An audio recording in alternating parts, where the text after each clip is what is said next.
Un elefante blanco es un animal muy poco común. Es conocido también como elefante albino por su color grisáceo y claro. Y especialmente se ven o se pueden observar en Asia Meridional y de manera específica en Tailandia, donde son considerados seres divinos o sagrados, por así decirlo. Y en esas culturas no solo son venerados como animales sagrados, sino que son también un símbolo de poder. Alguien que tiene elefantes blancos está comunicando que tiene mucha riqueza y mucha prosperidad. Sin embargo, en el pasado, algunos reyes los usaban como una forma de venganza contra los súbditos que ya no querían tener cerca. Les regalaban un elefante blanco y como era un elefante divino, sagrado, los súbditos no podían matarlo, no podían negociar con él, no podían hacer nada, pero sí tenían que asumir los altos costos de mantenimiento que un elefante blanco representaba. Así que algunas personas que recibían estos animales como obsequio morían en la ruina económica al no poder sostenerlos. De hecho, el término elefante blanco que se usa hoy para referirse a las construcciones públicas que no están terminadas o que no se usan para el fin proviene de ahí. Es la idea de algo que tiene cierto sentido, cierto significado, pero que no está sirviendo para nada, que solo está representando gastos y consumo. Yo sé que usted no está familiarizado con eso de los elefantes blancos porque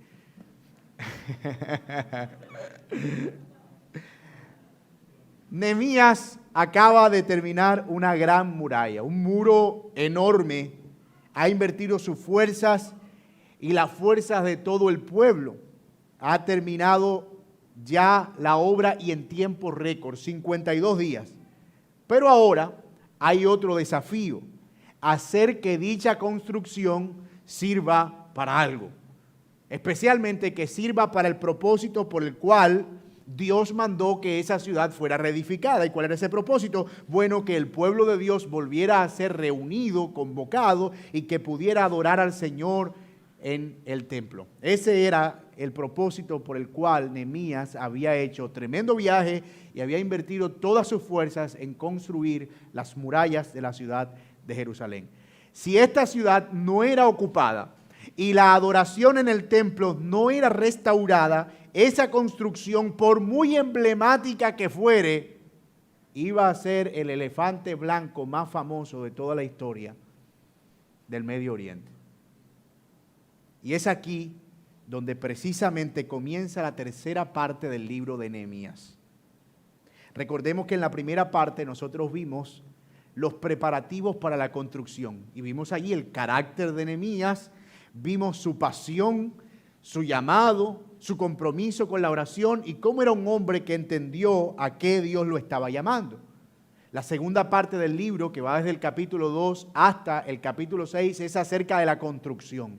Y allí vimos algunos aspectos importantes del carácter de Nehemías, su capacidad de ejecutar, su liderazgo, su valentía y su también tremenda capacidad de organizar, su logística, pero también el temor de Dios que exhibió al enfrentarse a los múltiples ataques de sus enemigos. Y luego de construida la muralla, empieza ahora en el capítulo 7 la tercera parte del libro, que tiene que ver con la reconstrucción espiritual, moral, comunitaria de la nación de Israel. Y a partir de aquí nosotros vamos a ver ese proceso de restauración y hasta el final del libro en el capítulo 13.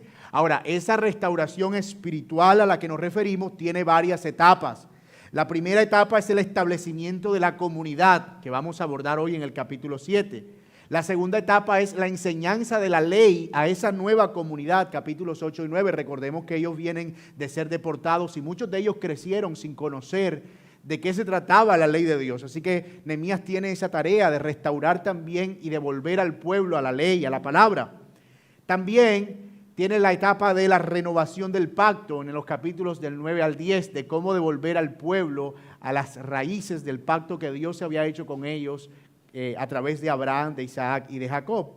Y hoy nosotros nos vamos a concentrar específicamente en la primera de esas etapas, que es la etapa de la repoblación o la etapa del establecimiento de la comunidad.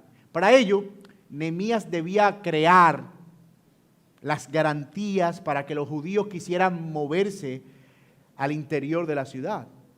Muchos de ellos, cuando vino la devastación, los que quedaron en Jerusalén se desplazaron a los campos y vivieron allí, lejos del muladar que quedó resultado de la invasión, y se acostumbraron a vivir sus vidas ahí. Habían pasado más de 80 años, habían hecho sus familias ahí, algunos hasta habían construido casas fuera de la ciudad. Así que ahora Nehemías quiere que el pueblo venga, pero él necesita dar las garantías para que el pueblo regrese. Lo primero que Nehemías debe garantizar es la seguridad de esa ciudad y la espiritualidad, por supuesto. También Nehemías debe garantizar la identidad de los que van a volver, que efectivamente son judíos los que van a congregarse allá adentro. Pero algo muy importante que Nehemías debía garantizar era que esa nueva ciudad que iba a ser repoblada iba a tener las garantías para sostenerse económicamente en el tiempo. Es decir, las personas debían tener la seguridad de que al moverse del campo adentro de la ciudad no iban a pasar hambre, que vamos a tener las condiciones para eso. Y son esos tres aspectos que hemos mencionado los que van a definir la estructura de nuestro sermón en la mañana de hoy.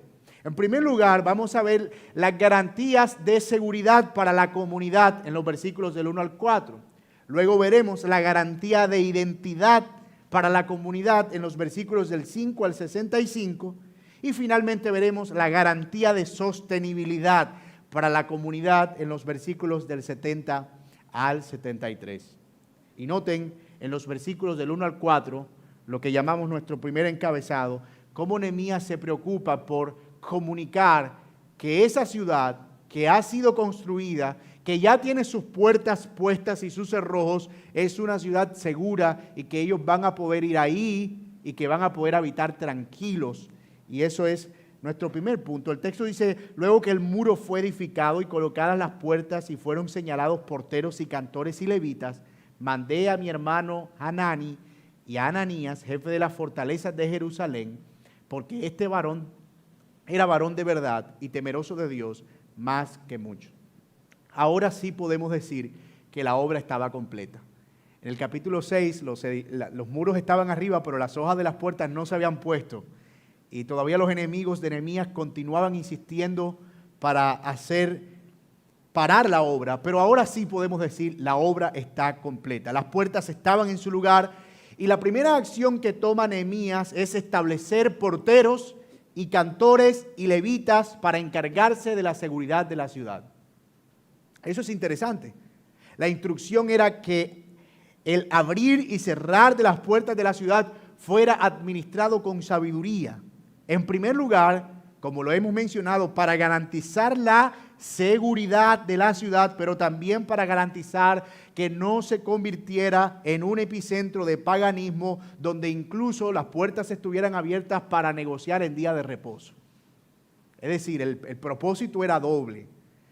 Queremos restaurar la seguridad de esta ciudad, pero queremos también restaurarla como un epicentro de adoración al Dios de los judíos. Es por eso que a cargo de esa responsabilidad él puso a Hanani, que parece es la misma persona que dio el informe en el capítulo 1 a Nehemías de cómo estaba la ciudad, a quien Nehemías llama hermano. Algunos creen que puede tratarse efectivamente de un hermano en sangre de Nehemías, probablemente alguien de la familia de Nehemías o simplemente un hombre piadoso. Se nos dice en el texto que era un hombre que era de verdad y temeroso de Dios. Y uno se pregunta por qué era necesario que hubiera alguien con esas características encargado de la puerta. Bueno, tenía que ser alguien de confianza. No una persona que pudiera ser fácilmente sobornable, como fueron sobornados los sacerdotes en el capítulo 6, y que de noche, por una plata que le pasaron, abriera las puertas para que los enemigos entraran, porque entre otras cosas los enemigos no se habían ido y todavía estaban interesados en destruir la ciudad. Había un horario de apertura y de cierre de puertas. Al caer el sol, las puertas se cerraban. Quien quedó adentro, que espere hasta mañana. Y al ponerse el sol, cuando calentaba, las puertas se abrían porque los ejércitos de la época no atacaban de día. al menos no en teoría, o era algo que iba a reducir en cierto modo la posibilidad de un ataque, o por lo menos aumentaba la capacidad de respuesta de Israel que si el ataque venía de noche.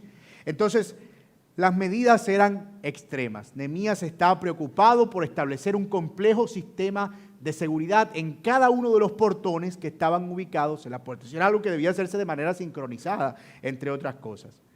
Debemos entender además que esta ciudad estaba deshabitada y que luego de que construyeron los muros no había nadie allí. No sé cómo se había imaginado usted la ciudad hasta ahora, pero eso es un cascarón en este momento. Unas murallas bien construidas, bien gruesas, pero adentro no hay nada. Está el templo allí construido, hay cierta adoración, cierta actividad, pero no hay gente viviendo allá adentro. Los judíos poseían sus lotes allí. Acuérdense ustedes que en algún momento Nehemías los convocó para que cada uno enfrente de su lote construyera su parte de ciudad, pero ellos no estaban viviendo dentro de la edificación. Así que la ciudad era una fortaleza que necesitaba ser repoblada y por lo tanto podía ser una presa fácil de los enemigos. Nehemías confiaba en Dios, sabía que él podía guardarlos, pero le puso cerrojo a la puerta. No hay contradicción alguna entre la confianza en Dios y la prudencia.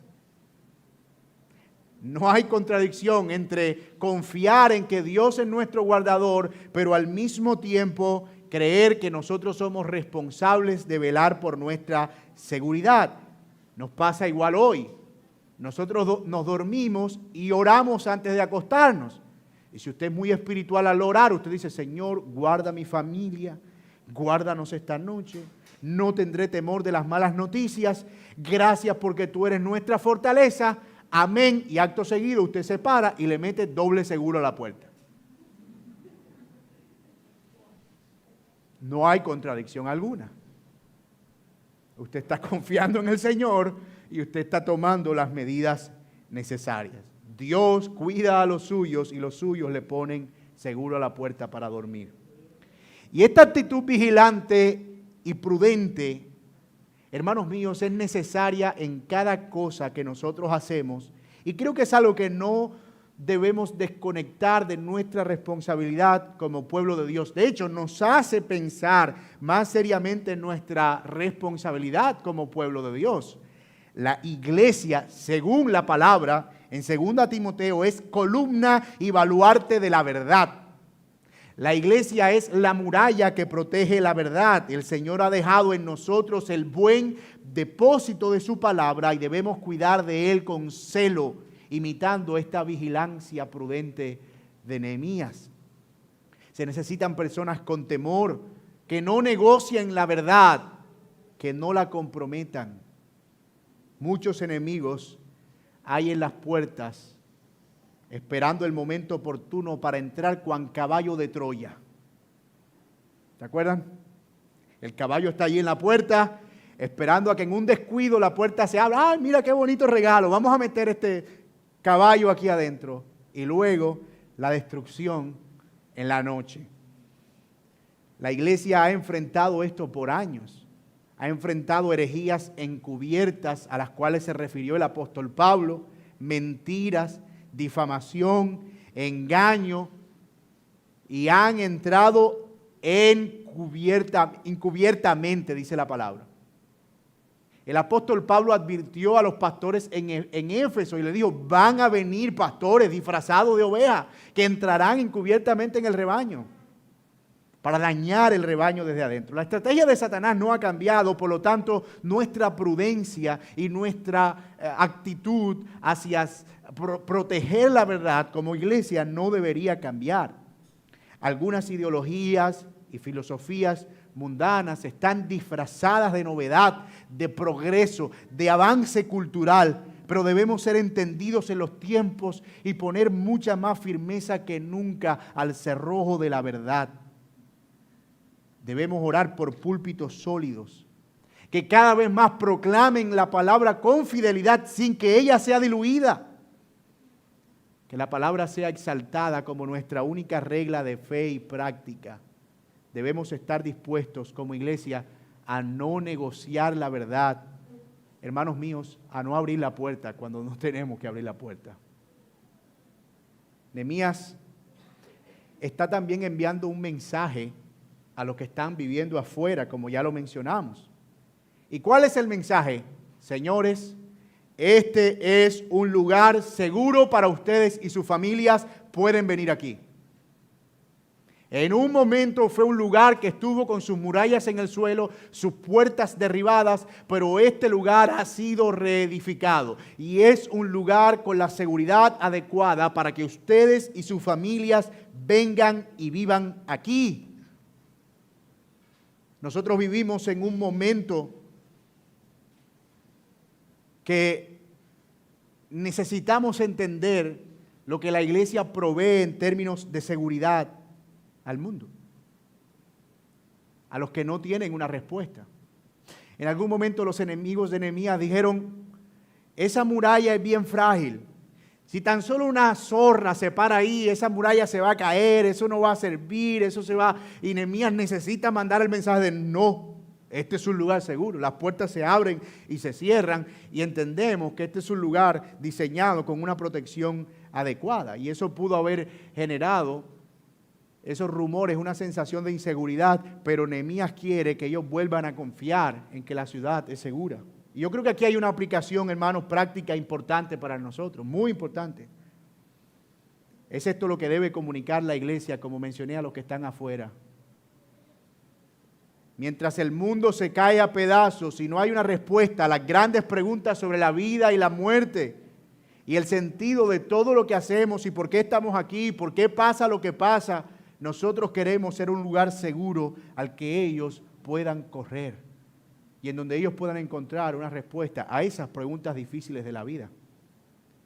Mucha gente hoy no creyente está buscando colegios cristianos para sus hijos. Y uno dice, ¿por qué tú estás enviando a tus hijos a los colegios cristianos? No, porque yo veo que esto va peor. Antes los colegios brindaban cierta sensación de seguridad y uno entendía que los hijos estaban en manos de unos segundos padres. Pero ahora uno no tiene ni idea de qué está pasando ahí, de qué le están metiendo en su cabeza, de qué cosas están aprendiendo. Yo prefiero de verdad que me lo eduquen los evangélicos. Yo no soy evangélico, pero yo quiero que los evangélicos me lo eduquen. Tú ves a los matrimonios no cristianos diciendo, mira, ¿por qué no nos buscamos una iglesia como que nos aconsejen? Porque independientemente de cuáles sean las motivaciones, todavía hay un sentido en el que la gente mira con cierta esperanza de encontrar en la iglesia un lugar seguro. ¿Y qué tenemos nosotros para decir, hermanos? ¿Cuál es nuestra respuesta? ¿Nos estamos preparando para hacer lo que hemos sido llamados a hacer, un lugar de refugio? ¿Somos la columna y el baluarte de la verdad? ¿Somos el refugio de los desvalidos, de los pobres, de los atribulados, de los cansados, de aquellos a quienes el Señor está diciendo, vengan a mí todos y yo les daré descanso? Somos como iglesia un lugar seguro para aquellos que buscan por la obra del Señor un lugar seguro. En un mundo que cada vez más navega a la deriva, la iglesia ha de ser el barco timoneado por la verdad hacia un puerto seguro. Y eso no podemos perderlo de vista, mis amados. La tormenta va a seguir golpeando, el mar va a seguir embravecido, pero el barco y el timón apuntan a un puerto seguro. Así ha sido siempre. Y la iglesia debe ser cada vez más un símbolo de esa seguridad. Y eso solo es posible en la medida en que la palabra de Dios siga siendo el centro de la iglesia. Pero la seguridad no era lo único de lo cual Nehemías debía ocuparse. Muchos judíos habían perdido su identidad a causa de matrimonios mixtos, se habían casado con otras personas de otras naciones, de otros pueblos, le habían nacido hijos, esos hijos se habían casado con otros y en cierta manera la identidad judía estaba desdibujada. No podía saberse a ciencia cierta quién era y quién no parte del pueblo de Dios. Así que era necesario que ellos recobraran también, además de la seguridad, la identidad. Y no solo por un asunto demográfico, como lo veremos, sino por un asunto teológico, porque Dios había hecho un pacto con un pueblo, a un hombre llamado Abraham, cuya promesa pasó a su hijo Isaac, cuya promesa a su hijo Jacob y cuya promesa a los 12 hijos de Jacob. Así que no estamos hablando solo de recobrar la identidad étnica, sino de recobrar la identidad porque su identidad estaba ligada al pacto que Dios había hecho con ellos. Y este es un punto importantísimo y nos lleva al segundo punto de nuestro sermón, la garantía de identidad para la comunidad. Mire lo que dice el versículo 5. Entonces puso Dios en mi corazón que reuniese a los nobles y oficiales y al pueblo para que fuesen empadronados según su genealogía. Y hallé el libro de la genealogía de los que habían subido antes y encontré en él escrito así: estos son los hijos de la provincia que subieron del cautiverio de los que llevó cautivos Nabucodonosor, rey de Babilonia, y que volvieron de Jerusalén y a Judá, cada uno a su ciudad. Y yo siento una mirada tensionante sobre mí en este momento, como que los vale de todo.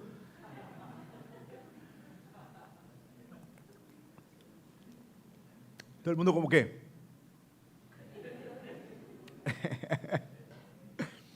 Y a partir de allí, versículo 7, 8, hasta el versículo 65, una lista larguísima de el hijo de fulano que engendró a fulano y que era familia de fulano, y el hijo de fulano que engendró a fulano y era familia de fulano. Y una de las principales tentaciones que nosotros enfrentamos cuando nos encontramos con una genealogía en la Biblia es verla como una lista aburrida. Como que uno empieza el año, me voy a leer la Biblia en un año. Génesis. El plan dice que 3 capítulos, me voy a leer 5. Y empieza leyendo 5 capítulos. Cuando termina enero estás en números. Y cuando llegas a números, como que, wow. Pero ya llevo unos capítulos ganados, aquí puedo ir como más lento, voy a empezar a leer versículos mejor. Y como que nos entra el desánimo cuando llegamos a números al ver ese montón de listas y de listas y de listas. Decimos, pero ¿esto cuándo se va a acabar? Y empezamos a preguntarnos, pero ¿qué propósito tiene eso en la Biblia? No pudieron decir, mira, era un montón de gente y eran tantas personas y listo. ¿Para qué ese poco de nombres ahí, verdad? Pero esa es una de las bendiciones de la predicación expositiva consecutiva. Que no nos podemos saltar la genealogía. Tenemos que ponerle cara. Y esa larga lista de nombres es casi una copia fiel de la que nosotros encontramos en Esdras capítulo 2, versículos del 1 al 70. Y antes de que usted mire con cierto desdén lo que Nehemías y Esdras escribieron aquí, piénselo por un momento. ¿Por qué querría Dios que una lista de estas estuviera dos veces en 2 libros distintos? Algo tiene que tener de importante. Alguna importancia debía tener. Era de gran valor como un registro de las familias israelitas. Esta lista fue compilada por Zorobabel en el año 538 a.C., cuando el primer regreso, cuando el primer grupo vino. Zorobabel se dedicó a hacer un inventario de quienes habían ido con sus hijos y el libro se guardó. Y lo que hace Nehemías es que encontró el libro, lo desempolvó y empezó a ver quiénes eran los miembros de toda esa genealogía. Tenía como propósito reconstruir la memoria de los miembros de las 12 casas de Jacob. En otras palabras, era el registro de identidad de Israel, la oficina de notariado y registro. Ahí estaban las manitos de los niños y los piecitos pintados en cada una de las hojas. Era el registro de identidad de los que habían regresado de la cautividad. Y tal como lo dijimos, este no es un tema menor. Las listas aparecen desde Génesis capítulo 4 y 5 y buscan establecer la identidad de aquellos que invocan el nombre de Dios y los que no son parte de su pueblo. Identificar plena y completamente a aquellos con los cuales Dios ha hecho un pacto. Finalmente, se trata toda la Biblia desde un panorama general de la historia de una simiente, de una familia que va creciendo y desarrollándose hasta convertirse en el cumplimiento de la promesa del Mesías. Estas genealogías aparecen de nuevo en el libro de Números y así sucesivamente, siempre como un recordatorio de la exclusividad y hasta incluso en el Nuevo Testamento del pueblo de Dios. Allí Mateo y Lucas utilizan dos genealogías en la introducción. Mateo para presentar a Cristo como proveniente de Abraham y quien cumplía en efecto con la condición de ser el Mesías prometido. Y Lucas como descendiente de Adán, como quien es hijo de hombre y una promesa de salvación para todo el mundo.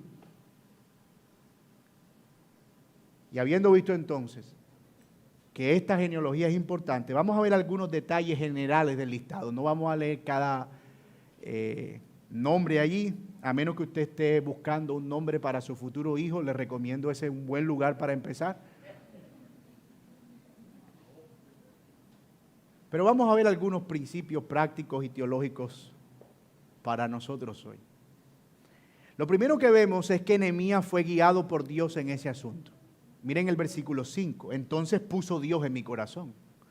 Es decir, este no era un asunto logístico, no era un asunto administrativo solamente, no era algo que partía de una necesidad organizativa de Nehemías.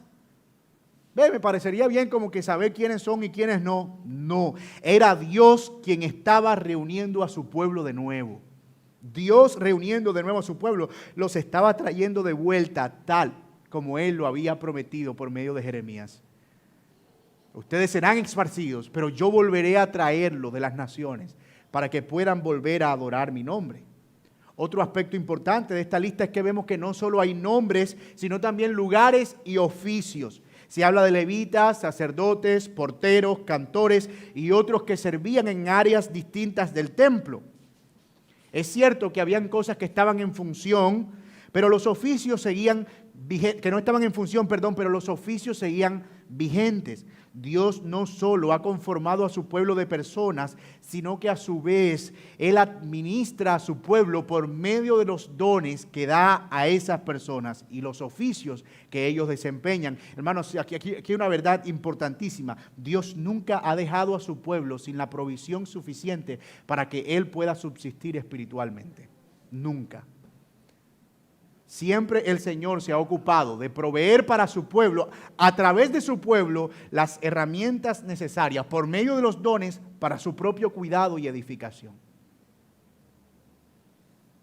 En tercer lugar, esta lista también se enfoca en garantizar la pureza del sacerdocio. Miren conmigo el versículo 63 por un momento. Y de los sacerdotes, los hijos de Abaía, los hijos de Cos, y los hijos de Barzilai, el cual tomó mujer de las hijas de Barzilai, Gaaladita, y se llamó del nombre de ellas. Estos buscaron sus registros de la genealogía y no se halló, y oye esto, y fueron expulsados del sacerdocio, y les dijo el gobernador, este es Nehemías, que no comiesen de las cosas más santas hasta que hubiese sacerdote con Urim y Tumín. ¿Lo ves? Hubo algunos que no pudieron demostrar su genealogía y se quedaron por fuera porque no sabían si pertenecían a la familia de Israel y mucho menos si pertenecían a los levitas, que eran los autorizados para ejercer el sacerdocio. Eso es lo que nosotros llamamos una exclusión por descarte. Como no estamos seguros si ustedes son sacerdotes puros o no, miren, mejor lo dejamos fuera y pecamos por la duda antes de que ustedes se pongan a ofrecer sacrificio y empiecen a matar gente aquí. Hasta que no estemos seguros que ustedes son sacerdotes, nosotros no podemos incluirlos como parte del pueblo. Y eso es bien importante. Mira por qué era importante la lista. Imagínate, ¿cómo iban a saber ellos quiénes eran los levitas y quiénes estaban capacitados para ejercer el sacerdocio y los oficios del templo? La genealogía servía precisamente para establecer con claridad la pureza del sacerdocio, quiénes estaban y quiénes no facultados para ejercer el llamado. Y de nuevo otro principio, hermano, el servicio a Dios nunca ha sido un asunto folclórico. Nunca ha sido un asunto de, tú predicas bien, ven, no te preocupes, yo te nombro pastor y serás llamado pastor. Pero espérate, sospechamos que él debe ser evaluado de acuerdo a unos requisitos. No, yo dije, tú vas a ser pastor. No, mi hermano. Dios ha sido cuidadoso en aquellos que toman para sí la honra, no solo del sacerdocio, sino de ministrar en cierta forma al pueblo del Señor. Recordemos cómo Pablo en 1 Corintios capítulo 9 equipara el oficio pastoral en una relación analógica con el servicio de los levitas. Como los levitas comían de las viandas del templo, así los que predican el evangelio que vivan también del evangelio. Hay una relación en el oficio de ministrar, de modo que los cuidados y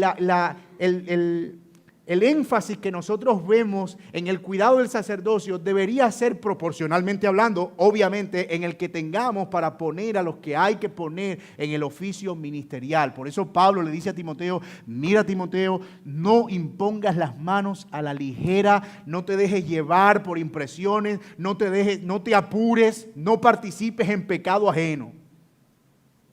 Cálmate, evalúa, observa, mira que cumplen con los requisitos, somételo a un proceso de aprobación, es decir, que se someta a la persona a ser aprobada y luego sí, entonces procede. Nunca el oficio de servicio al pueblo de Dios ha sido un asunto de ligereza, ni siquiera en un momento como esto. Ahora bien, hermano, hay algunas implicaciones teológicas, además de estos detalles curiosos. La primera, el Señor conoce a su pueblo y lo identifica. Él está interesado en poder definir quiénes son su pueblo y quiénes no. Segunda Timoteo 2:9 dice, conoce el Señor a los que son suyos y apártese de iniquidad el que invoca el nombre del Señor. A veces se ve la fe como algo ligero. Creemos que porque alguien tenga ciertos afectos religiosos ya es parte del pueblo. Lo cierto es que los que son de Dios tienen una marca. Ellos confiesan a Cristo como Salvador y se apartan del pecado y de la iniquidad. Y hay muchas cosas que confesar a Cristo implica, pero la principal evidencia es un rechazo por el pecado. Apártese de iniquidad todo el que invoca el nombre del Señor. El arrepentimiento continuo y el apartarse del pecado es la principal marca de alguien que hace parte del pueblo de Dios. Y está claro que no todos son hijos de Dios. Solo aquellos que creen en el Señor. Juan capítulo 1, versículo 12 dice que mas a todos los que le recibieron y a los que creyeron en su nombre, con todo lo que creer en su nombre implica, les dio potestad de ser hechos hijos de Dios. Estos no son engendrados conforme a la sangre, sino conforme al Espíritu. No son de hijos en el sentido del linaje natural, sino que lo son en el sentido espiritual por la fe en Cristo Jesús. La segunda implicación teológica que quiero destacar es que el propósito de Dios no es la reconstrucción de una ciudad física, es la reunión de su pueblo. Nosotros podemos asombrarnos por lo espectacular de la obra de Nehemías. Y yo personalmente he estado asombrado por todos los detalles logísticos, técnicos, organizativos, de liderazgo que uno ve en el libro de Nehemías. Es asombroso, hermanos míos. La mayor parte del libro es acerca de la reconstrucción, pero esa no era la meta final. La meta final era poder reunir a su pueblo, porque Él hizo el pacto no con ladrillos, lo hizo con personas.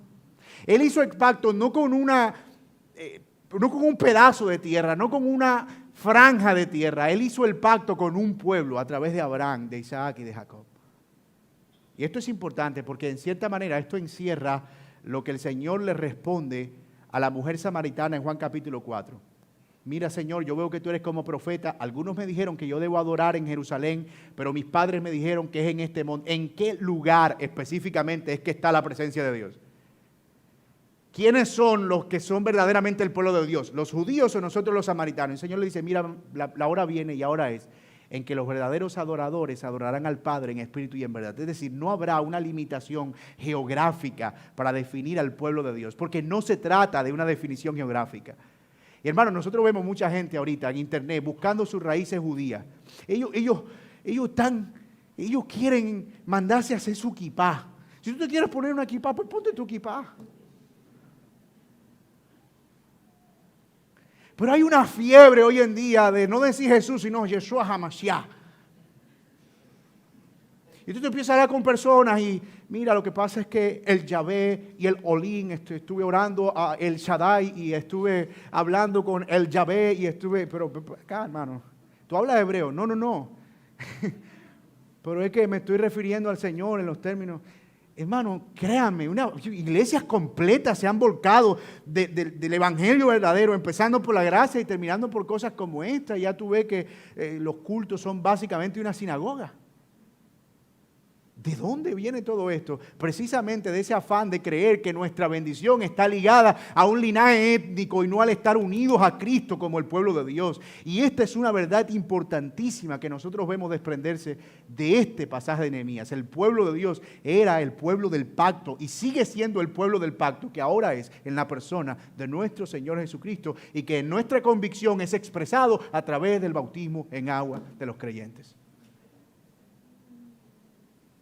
Solo a aquellos que creen en el Señor se les ha dado la potestad de ser el pueblo de Dios. La prioridad de Nehemías, más allá de la construcción de las murallas, era la reunión de ese pueblo del pacto y por eso ese pueblo necesitaba ser identificado claramente.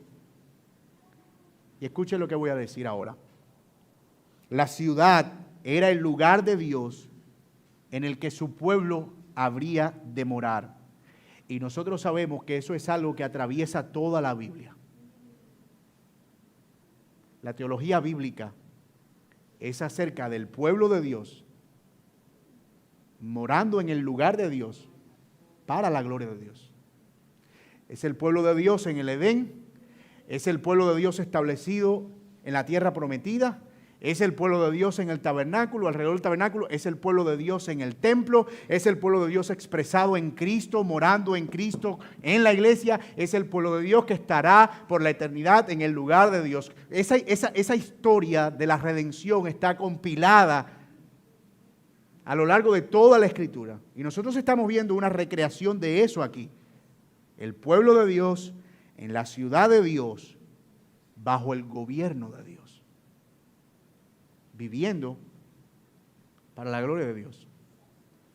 Y eso es un tema importantísimo que nosotros debemos considerar porque es el corazón mismo, como dije, de la historia de la redención, de toda la Escritura.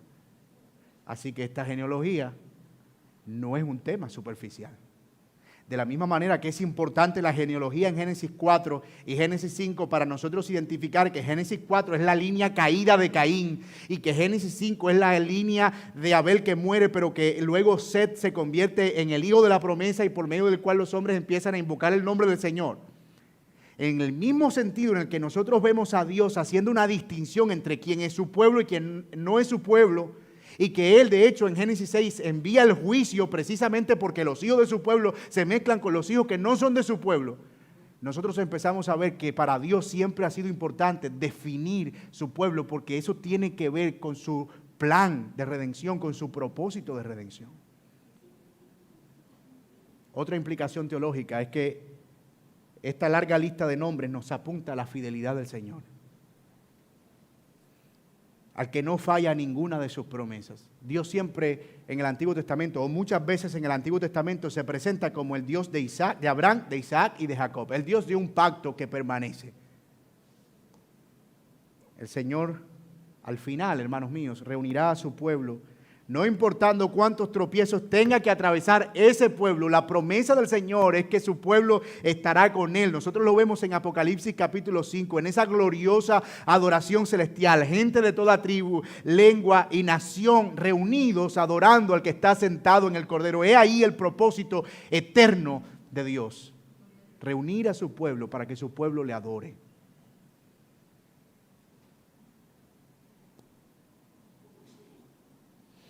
Eso nos da descanso y esperanza. El Señor nos traerá de todas las naciones para que seamos su pueblo por los siglos. Y hermanos, Dios no va a fallar a esa promesa porque Él es fiel. Y aquí nos está dando una muestra de esa fidelidad. Mis amados hermanos, nosotros somos el pueblo de Dios.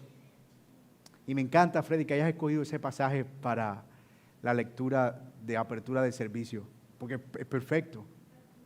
Si yo te lo hubiese pedido, hubiese sido algo muy, pero en verdad, Me encantó que hubiese leído Primera de Pedro 2, porque eso es lo que somos. Somos el pueblo de Dios y a diferencia de los judíos, nosotros no necesitamos un certificado de genealogía si nosotros estamos en Cristo. Hemos sido hechos uno con Él y somos recibidos en la familia de Dios como parte del pueblo de Dios, y eso por medio de la fe. Mis hermanos, eso es glorioso. Nosotros no éramos pueblo, estábamos fuera, pero hemos venido a ser pueblo de Dios por parte de Dios en Cristo, o por la provisión de Dios en Cristo. Somos parte del rebaño del Señor. Y eso debe desbordar nuestro corazón de gozo. Y yo quiero que pienses en eso por un momento. Somos el pueblo de Dios. El Señor nos conoce. Estamos unidos a Cristo en una relación única. No genealógica, no étnica, en una relación irrompible. A veces padecemos desprecios, rechazos de los hombres, nos sentimos sin esperanza en este mundo, pero somos parte de un reino mucho más grande que cualquier cosa que podamos perder en este mundo. Y esa es nuestra realidad. Eso debe producir un gozo permanente en nuestros corazones. Escuchen que digo gozo. Oh, hermanos, si tú puedes dimensionar esta verdad y lo que implica, tú y yo, no importa de dónde vengamos, no importa nuestro trasfondo, no importa nuestras diferencias, no importa lo que pensamos de una cosa o de la otra, si creemos en Cristo Jesús, somos el pueblo de Dios. El Señor nos conoce, nos tiene identificados y estaremos con Él para siempre. ¡Qué maravilla! ¡Qué maravilla! ¡Qué maravilla!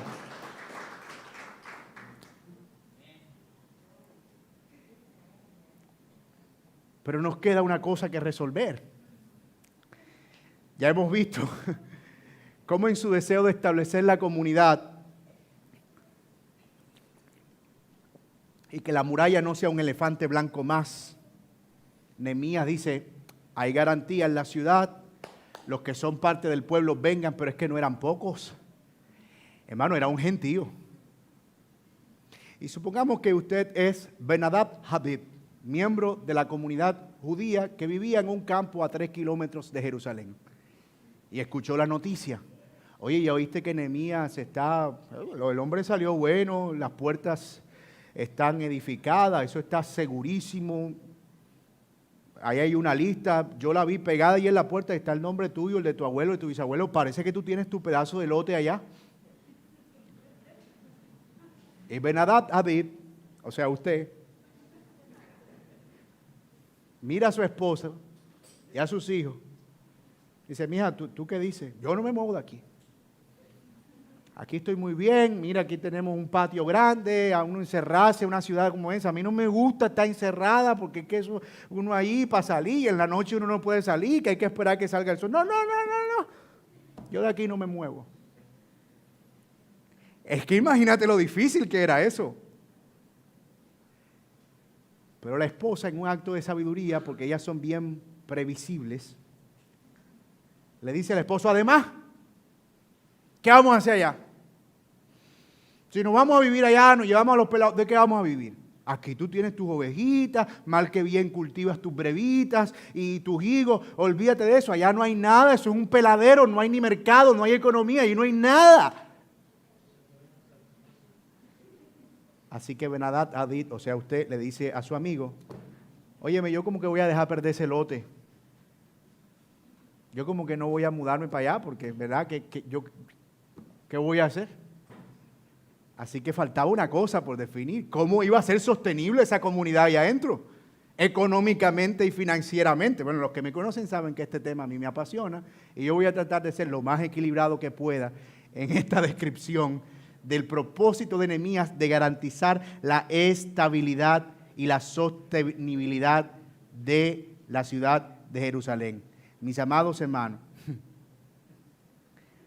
ya tenemos garantizado quiénes entran. Probablemente ni Sanballat ni Gesem tenían parte en el asunto y seguramente Tobías tampoco. Pero ahora vamos a ver que si tú quieres iniciar una nación o una ciudad que sea sostenible como Jerusalén, tú tienes que garantizar que ese va a ser un estado viable, que es viable, si se puede decir. Y eso, como le digo, es lo que nos lleva a nuestro tercer punto. Toda nación necesita un tesoro nacional. Mucho se habla de que Abraham tuvo plata.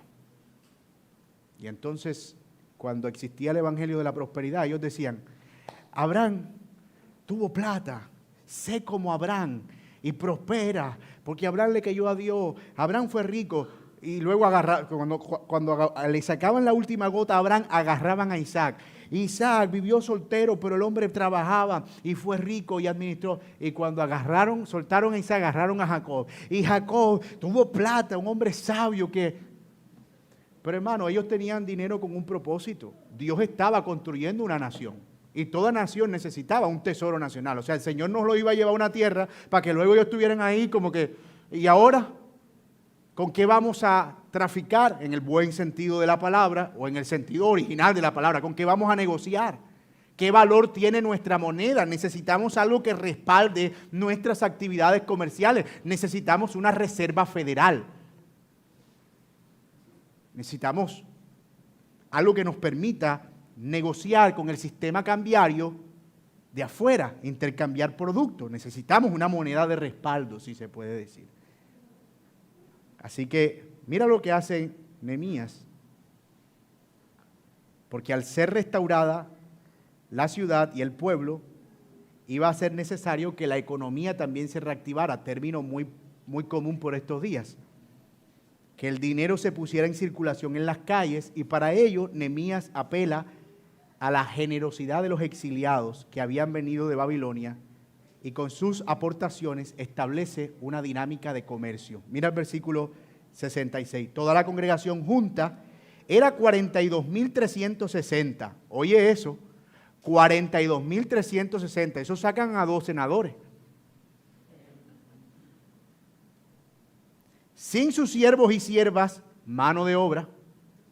Sin sus siervos y siervas, que eran 1.337, y entre ellos había 245 cantores y cantoras. No sé cómo los cantores y cantoras podían intervenir en la economía, pero supongo que era dando ánimo para que la gente trabajara.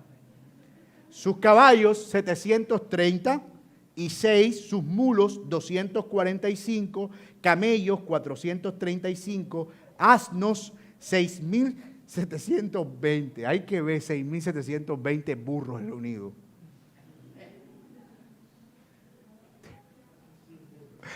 ¿Tú te imaginas esos 6.700 burros rebuznando al mismo tiempo? Eso es un escándalo.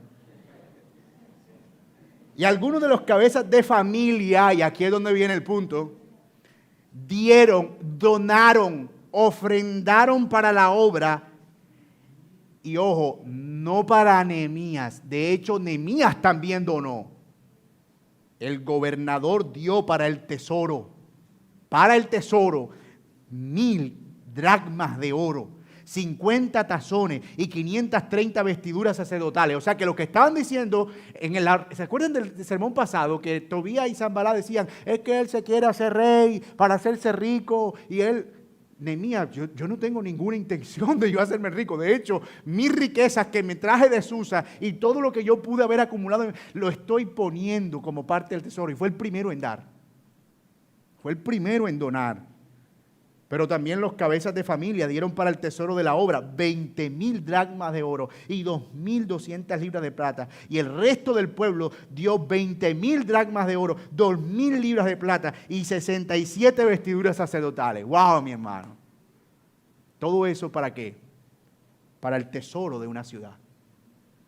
Para tener respaldo en su moneda. Para que pudieran intercambiar productos con comercio con las ciudades aledañas. Mi hermano, hay varias cosas aquí interesantes. Ellos no solo estaban preocupados por la reactivación económica, sino por la dignidad espiritual de Israel. Note que donaron 67, en el caso de Nehemías, él dio 30 vestiduras sacerdotales y luego el pueblo dio 67 vestiduras sacerdotales. Y eso es importante porque es que eso no era barato.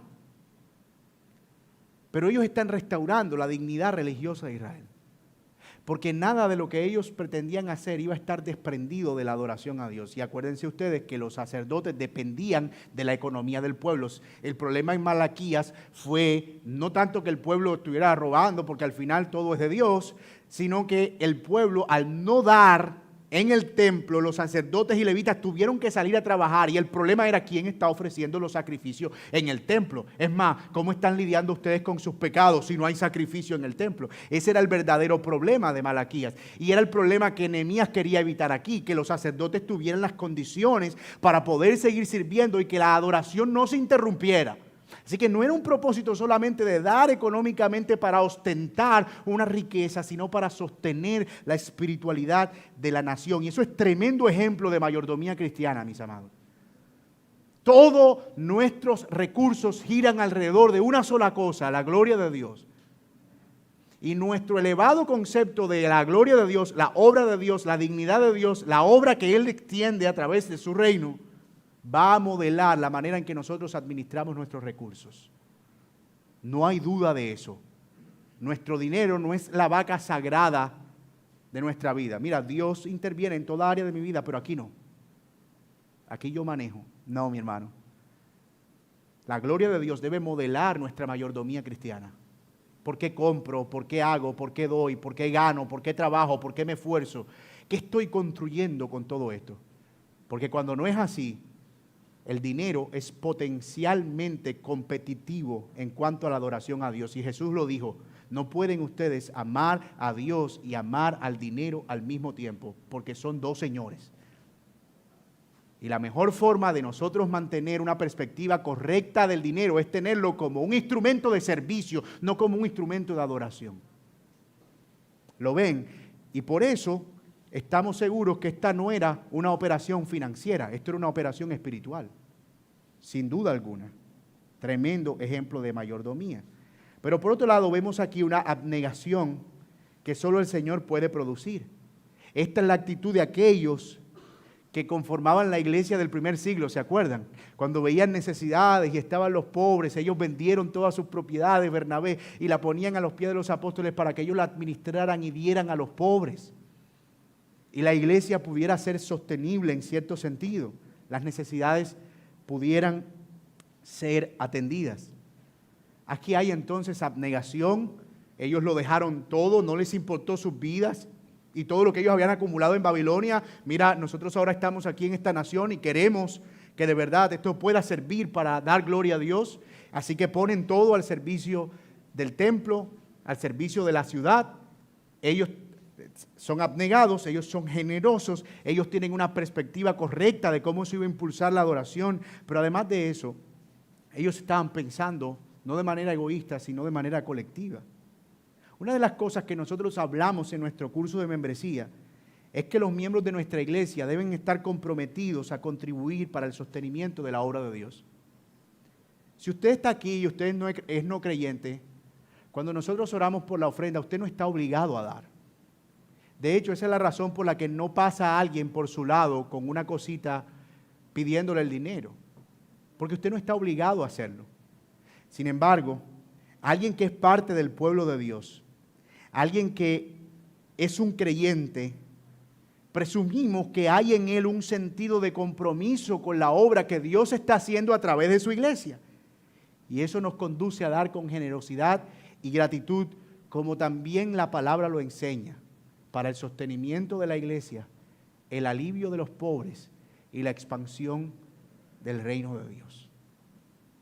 Nosotros debemos tener, hermanos, esa perspectiva correcta del dinero para que se manifieste en una perspectiva correcta de nuestra generosidad. Y esperamos que todo creyente realmente pueda dar impulsado por esa generosidad. Hermanos, nosotros no debemos tener necesidad de que en el momento de la ofrenda tengamos otra predicación con el hermano más emotivo de la iglesia para que la ofrenda pueda rendir. Mira, tú que tienes como labia, ora tú hoy por las ofrendas, porque cuando tú oras la gente como que se toca y da más. Eso no pasa, ¿verdad? Eso no pasa. Hermano, nosotros debemos ser tan conscientes de la necesidad de dar que si un día no se ora por las ofrendas, eso no va a condicionar mi compromiso. Porque al final, yo entiendo que hago parte de un pueblo y de una obra más grande que yo y más grande que lo que yo poseo. Así que la ciudad debía ser solvente. Ya vamos llegando al final, hermanos. Un punto de comercio y algo que garantizara que los que allí vivieran podrían, si trabajaban con diligencia, y ese es el propósito de Nehemías, prosperar, por lo menos preservar en estabilidad. Y con esto completamos las 3 garantías que mencionamos al principio, que Nehemías debía proveer para que la muralla no fuera un elefante blanco, sino que se convirtiera en un lugar donde el pueblo de Dios pudiera morar y pudiera estar seguro, pudiera crecer y pudiera continuar con el servicio hasta que el Señor lo permitiera. Que el pueblo de Dios esté en el lugar de Dios bajo el gobierno de Dios. Ahora, hay muchas cosas que yo quisiera decir a manera de reflexión final, pero creo que he abordado ya algunas de ellas en cada uno de los puntos. Así que quiero a manera de conclusión, como iglesia local, hermanos míos, que reflexionemos o que recordemos más bien nuestro compromiso de proteger la verdad de Dios, sabiendo que somos como iglesia el baluarte, una muralla y la columna de la verdad. Que nos comprometamos con la palabra de Dios y eso implica escucharla con atención. Eso implica escudriñarla y estudiarla. Eso implica ocuparnos en crecer en el conocimiento de la verdad de Dios más allá de lo que estamos recibiendo el domingo por la mañana. Eso nos ayuda a ser guardadores de la verdad y guardadores de la palabra. La segunda cosa que debemos recordar y que quiero que recordemos a manera de reflexión final es lo que implica que hoy seamos llamados el pueblo de Dios. Nosotros pertenecemos a su familia, a su reino. Y aunque no se ha manifestado todavía todo lo que el Señor ha preparado para nosotros, podemos decir que al menos para este tiempo somos el pueblo de Dios morando en el lugar de Dios, que anhela estar con Él por los siglos de los siglos. Y mi amigo que estás aquí sin Cristo, es posible que por mucho tiempo tú estés viviendo mirando de lejos las puertas de la iglesia abrirse y cerrarse. Y es posible que hayas visto a algunos entrar y salir. Pero yo te digo hoy, no resistas al llamado del Señor. Ven y entra por la puerta y conoce al pueblo de Dios que está aquí adentro. Y comparte con gozo la gracia que provee el Señor permanentemente para ellos. No sigas afuera. Ven a Cristo hoy, mi amigo, y entrégale tu vida, arrepiéntete de tus pecados, confiesa tus pecados y el Señor es suficiente para perdonarte. Él te va a dar la gracia que necesitas, Él va a restaurarte, Él va a perdonar todos tus pecados, Él va a garantizar la vida eterna. Tú puedes venir con los que estamos aquí ahora, con los que viven ahora como parte del pueblo de Dios, pero que anhelan vivir eternamente en un lugar de paz. Tú puedes seguir afuera de nuevo resistiendo el llamado, pero el Señor insiste permanentemente en que vengas a Él y encuentres descanso para tu alma. No lo resistas. Oremos. Señor, gracias por tu palabra. Gracias por ayudarnos en la predicación en esta mañana. Y te pido, Señor, que nos ayudes a recordar estas verdades y a guardarlas en nuestro corazón. Tú nos llamas a ser salvaguardas de tu verdad y ayúdanos a hacerlo con celo. Que tengamos en alta estima tu palabra, de modo, Señor, que podamos cuidar de ella con marcada diligencia. Señor, ayúdanos a recordar que nuestra identidad está en Cristo porque somos su pueblo y que nada más nos define. Él nos define. Gracias por eso, Señor, porque eso es tremendo aliento para nuestra alma. Oh Padre, y ayúdanos también a tener una conciencia colectiva. Si somos el pueblo de Dios, somos parte los unos de los otros. Y somos llamados a ocuparnos de las necesidades los unos de los otros y hacer que esta obra sea sostenible. Y que puedas hacer crecer tu reino, tu evangelio. Y no quiero dejar de orar, Señor, por los planes y deseos que tenemos de plantar otras iglesias. De que puedas, por medio de tu evangelio, Señor, edificar muchas vidas en otros lugares. Y oro por Valencia. Y oro por otras puertas que tú puedas abrir, Señor. Y oro por los recursos para que esa obra, Señor, pueda llevarse a cabo y allí tu nombre sea invocado. Gracias te doy de todo corazón, Señor, por habernos asistido en esta mañana. Y si hay alguien aquí sin Cristo, Señor, no permitas por la obra de tu Espíritu que salga de esa puerta sin que sus pecados sean perdonados, Señor. Oh Padre, recibe al pecador arrepentido en tus brazos y concédele el don de la salvación y confírmalo por tu Espíritu, Señor. Y que luego nos permitas como iglesia afirmar también su profesión de fe. Gracias te doy. Oramos en Cristo Jesús. Amén.